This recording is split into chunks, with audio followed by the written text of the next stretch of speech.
We are going in here to check out our delivery, and it is from Cooling and Radiator Specialists. Let's take a look at this thing. I ordered it off Amazon. It's the same place I got my kids from. So we will unbox this and see how it looks.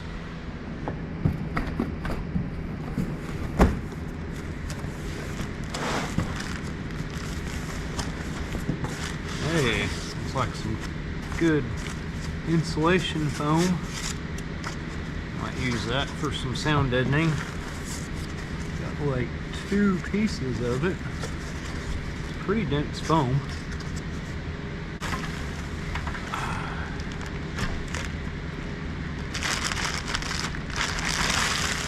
Looks good.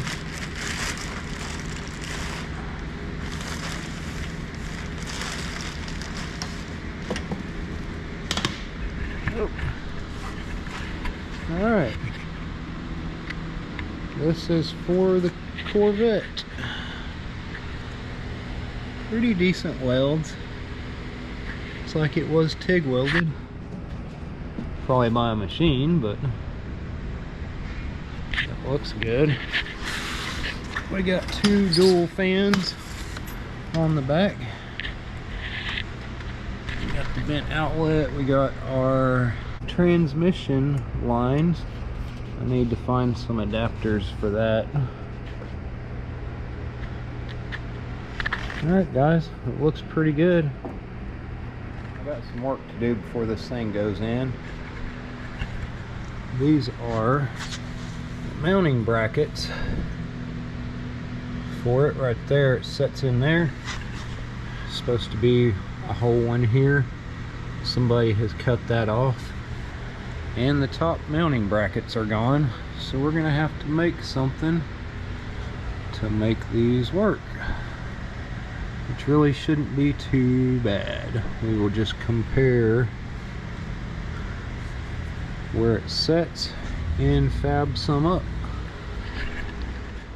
I've got this thing sandblasted, got it cleaned up. That's some of the sticky foam stuff Sandblaster did not want to take off. But anyway, we got this little piece here I'm gonna stick on and end up welding it right there, and that'll hold that in. And I got some other pieces that I cut out, and I already got one bent, so I gotta cut and bend this other side and then make a flat piece of metal right here that can be moved up and down, and we'll tack that to it. In between doing that and trying to get everything else situated, the cross members back out of the car, and the transmission is out of the car right now. That's the one we stuck in with the motor, which is being sent off. Well, actually this one and another one that's way over there, both of those are going, and we're gonna get another one that's a rebuild and a little bit of stuff done to it. We took our gas tank out. This is something I wasn't, well, I knew it had to come out, but we decided I was going to put the fuel pump on the frame up above it, so it had to come out. Pulled the sending unit out, was going to dump it out, clean it, which now is going to be replaced because that's the liner, which is cracked. And if you look, because the liner's cracked, these tanks weren't very good. It had a pinhole leak there, another pinhole leak in that corner, and no telling how many leaks if you actually filled the whole thing up. So we're just going to replace it. No point in putting it back in. And while I had the transmission in there, I figured out what I was going to do for a bracket. So I fabbed this up to go in place of the one that we don't have. I'm going to clean this up, repaint it, and then this will be slid over right there and bolted up, and the transmission will set right there. So we got that to paint, that to clean up and paint, and this to paint after we get done with fabbing these up, which we're going to do right now.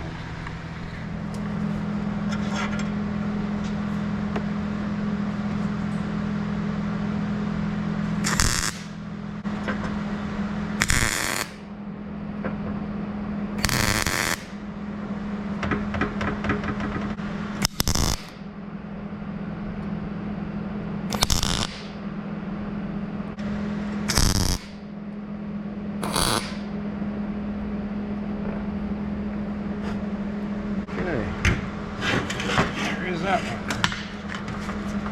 Straighten it up a little.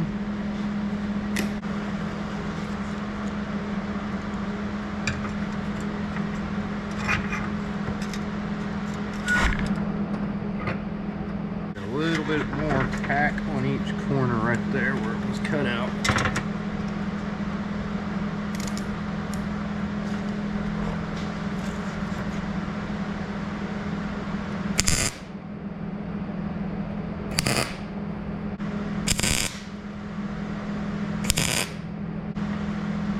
A lot more solid.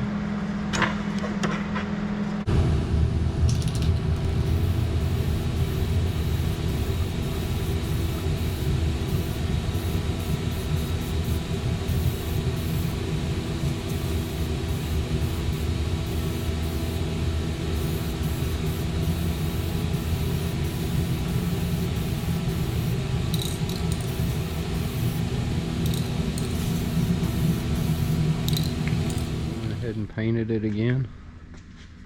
So you got like 2 coats of paint on it, maybe almost 3. Made this is going to be my transmission mount. Got it welded up. This was actually square tubing that I cut in half, going this way and then one that way, and we welded both sides of that. So we got it welded on top, bottom, and then we made these little ears to come out to catch the mount. And these are going to be the top of my radiator mount. They'll sit about like, you know, like that down over it.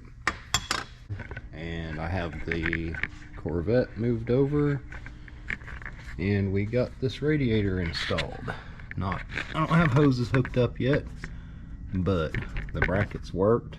They're adjustable, they can slide up and down a little bit. I took, I don't know if you guys know this, this is like that spongy, rubbery floor mat stuff. So I took some pieces and cut some strips. I cut some to fit inside of this rail, and then another piece to lay underneath, and one back here to keep it kind of sandwiched in there. So I did that on the top, and the same thing down there on the bottom, which you probably ain't gonna be able to see. No, I don't think you can see that, but you know, we got plenty of clearance. We can get hoses ran to it, get the fans wired up. Probably gonna be working on wiring the next week or so here, because I am now waiting for a waiting for a transmission, and I'm waiting on a new gas tank. Got our fuel lines ran. I don't have them connected yet. I mean, I kind of do. They're just pushed on there right now. But there is our 3/8 feed line, and that is a 5/16 return line. And we are running, I don't know if I can show you. Possibly. We got our fuel pump mounted. It's easy to show you without the gas tank here. Here's one of the old lines that runs up to the charcoal canister, which I will probably rebend and pipe back in. But here's where we mounted our fuel pump, on the very top of the frame. Won't get hit by anything. It's our feed line. I'm going to set a filter right here and run it on up. And then the feed line, I will probably run a filter on it too, just to keep the pump clean, and run it up and over and into the gas tank. The same with the return line. So right now, that is where we're at. We are waiting on a transmission, waiting on a gas tank, and I think we're going to start on the wiring this week. So I'll see how I do that. I'm not quite sure where I'm wanting to put my computer. I'm thinking I may possibly run it inside, or we may run it back underneath this fender here, which is a possibility. But as you can see, I'm kind of already starting. Yeah, that's a power steering cooler, which I possibly might run down into there also, because you're going to get some airflow with the vent on the side. So if I don't run it up and in front of the radiator, it's going to be stuck under there, and we will probably run the computer to the inside if there's no room.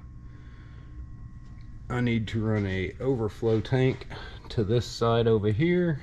That's going to be about it for this video. Hope you guys like and subscribe, and I'll see y'all in the next one.